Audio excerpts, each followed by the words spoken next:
All right, so John, you're good to go. All right, ladies and gentlemen, our next group are going to be the factory farming groups, and we're going to start with the cons. Hello, we are from Nelson County High School, and we are presenting the cons on factory farming. I am Levi Allen. This is Adelaide White, Lainey Thacker, and Katie Powell.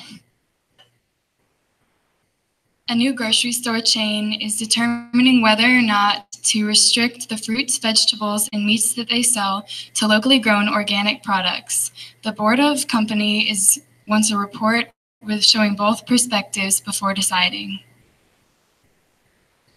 Factory farming was first introduced in the late 1920s as a way to combat the food shortages of the Great Depression. It was also used to a great extent during World War II to limit the need for rationing to keep soldiers supplied on the front lines. Over time, it has evolved and changed into the large-scale industrial operation that we see today. The cons we'll be introducing are noise pollution, food poisoning, size of battery cages, and consumption of the world's water. Good morning, everyone. My name is Kaya Morris. This is Jasmine Britt and Wyatt Mills, and we have an absent member today, and her name is Jasmine Hunsberger. Today we'll be talking about the pros of factory farming. The average American eats about 270.70 pounds of meat each year. With the total population of the U.S., this adds up to about 82 billion pounds of meat each year. In the total population of the world, this equals up to 4 quadrillion pounds of meat eaten each year. Without factory farming, these numbers wouldn't be possible. Factory farming is efficient because without it, we would have to hunt and gather for our own food. Factory farming was first advertised in the 1960s due to the rise in human population. With America sending out troops to the Vietnam War, we needed a more efficient way to supply food towards them. The government began calling factory farming CAFOs, or concentrated animal feeding operations. Each CAFO housed at least 1,000 cattle, 2,500 hogs, and 125,000 chickens. With this created a rise in the human economy, which created lots of opportunities such as newer jobs, lowering cost production rates, increasing production, and increasing the amount of food. The USDA has a biannual report which stated that on October of 2018, the exports of meat has risen 5% in the U.S. in the last few years. Overall, without factory farming, America's economy would plummet. The chart on the right is a graph taken from the measurements of noise levels inside of a factory farm over a period of 12 hours. On average, the number of decibels taken was about 90.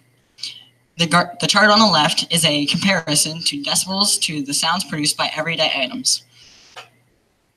According to the chart, 90 decibels is about equivalent to the sound of a lawnmower. Listening to that level of sound consistently has a chance to seriously damage your hearing. Studies have shown that over time, hearing loss has the capacity to significantly damage your brain function.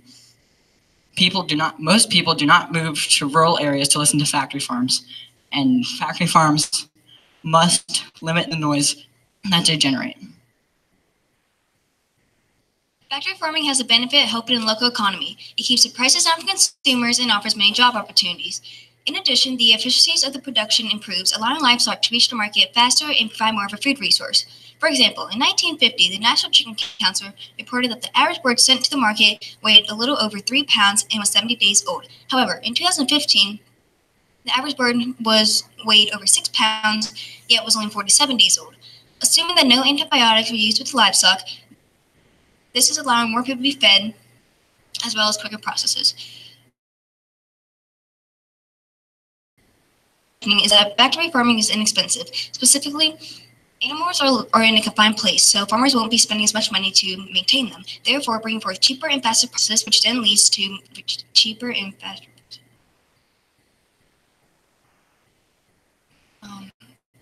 And lastly, according to U.S. Department of Commerce, 21.6 million jobs are offered by agriculture, 2.6 of which is factory farming. Yet that 2.6 contributes to 12.5 million jobs, which is over half of the overall 21.6 million jobs in agriculture in the United States. Furthermore, many of this could not be achievable without the use of factory farming. Another issue with factory farming is the high risk of food poisoning. Because of the confined spaces the livestock is raised in, They are forced to stand in each other's wastes, which make it likely for bacteria to spread and infect the livestock. Once one animal has been infected, it is likely for it to spread to a majority of the animals, which are then manufactured and sold to people who consume the products and suffer from food poisoning. It is estimated that nearly 4 million people suffer from food poisoning annually caused by factory farmed products, which nearly 800 die.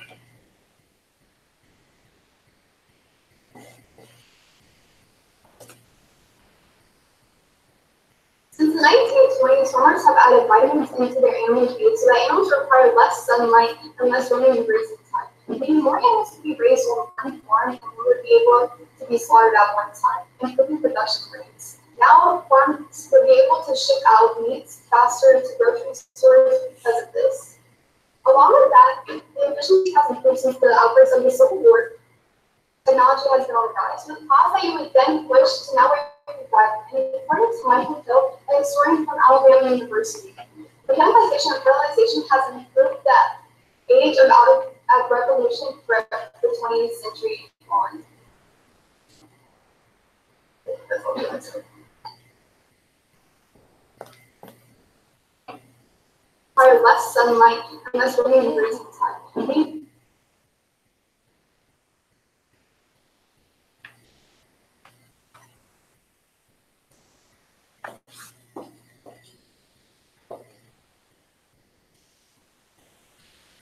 Another con of the usage of factory farms is the amount of water they tend to use. Factory farms use an abundant amount of water for flushing barns and providing drinking water for the animals. A recent study done by the Water Footprint Network, which is a platform of organizations working together to solve the world's water crisis, stated that with the projected increase in consumption of animal products is likely to put pressure on the globe's freshwater resources. This water footprint shows the water per 1 pound of meat. For example, a pig needs to reach a desired slaughter weight of 280 pounds, which would be a total consumption of 201,600 gallons of water each day. In total, factory farms use 33% of the globe's water. Factory farms feed millions of people each day, and it would not be possible to support our growing population without them. The United States Census Bureau stated that since 1950, our population has more than doubled in size. Factory farms are the only reason that meat is such a plentiful resource in the United States and provide us the nutrients we need to survive and grow. Factory farms also allow meat to be able to be cheaply produced and sold. Without them, many people could suffer from lack of key nutrients and possibility to starve. The graph to my right shows the average number of people fed by one farmer. 1940, when factory farming hadn't taken traction, it was less than 20 people. But as the rise of factory farming has gone exponentially, that now and today we can feed almost 160 people by one farmer. In conclusion, factory farming is a necessity to any society if they want to grow and evolve as a population. 67 to 76, the number of square inches of floor space in a battery cage. To put that into perspective, that's the size of this cut piece of paper, over 20 square inches smaller than the standard size. Battery cages are very small metal cages that laying hens live their lives in on factory farms. Usually 5 to 10 hens are kept in each cage, meaning that each chicken may be given a number of square inches less space than a sheet of paper. Who here has seen or held a chicken? Okay, so that's a lot of you. I know that for me personally, I cannot wrap both of my hands around a chicken. Now, imagine a hen trying to fit in that small amount of space. That's the reality for over 250 million laying hens every day. Over 95% of the world population of laying hens spend their entire lives in battery cages. What can we do about it? Everyone on Earth needs money. It's how our economy is run. Factory farming helps lower the cost of productions. For producers such as Tyson, Banquet, and Purdue, it helps them with the cost of exports and the cost at which the meat is produced. And for consumers such like ourselves, it helps us spend less money on things like food and more money on things we may need to live a healthful life, such as hygiene products, education, and even medicine. The current price of meat in the U.S. is $2.80 per pound. A study conducted by the USDA from the Economical Research Service stated that in 1980 to 2012, the price of meat in the U.S. has risen by 35%. By factory farming, it was lowered to $3.95 in 2019. Over 795,000 people in our world are living in poverty, and they cannot go into the store and afford their own food, even for their children. Many people can't also live off of food stamps for their whole lives. Factory farming makes it possible for people to able to go into the store and provide for their families. Overall, factory farming with lowering cost productions help us not break our backs to have a hamburger on the table.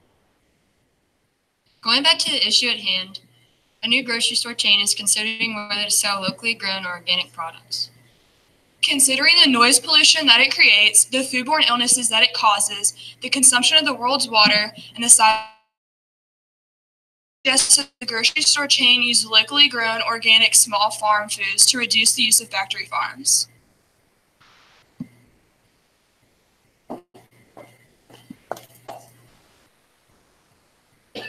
Although there are many stories about factory farms being unhealthy and unsanitary, there are always regulations and standards. And just because you hear one bad story does not mean everything is like that. A local grocery store must get their items from a factory farm because factory farming improves the local economy, improves production and efficiency rates, lowers cost production,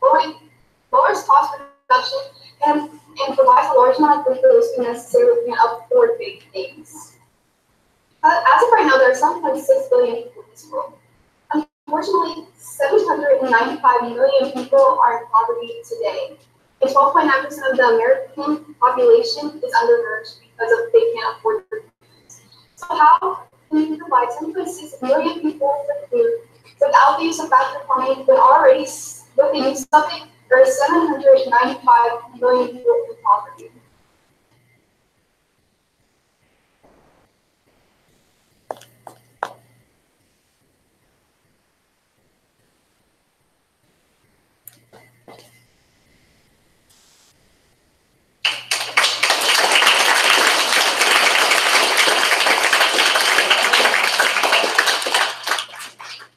In regard to food poisoning, has the percentage of people in America experiencing food poisoning gone up with factory farming over the years? Yeah, before factory farming really was a thing, it was very low, and it just increased with the as factory farming increased. So With the cost of meat, how much has factory farming led to the cost going down over the last 15 years? So factory farming uses technology and helpful vitamins, and that's why we're able to sell the meat so low. Like, we use these things so the animals won't get infected, and that's how we're able to have families be able to afford the meat. I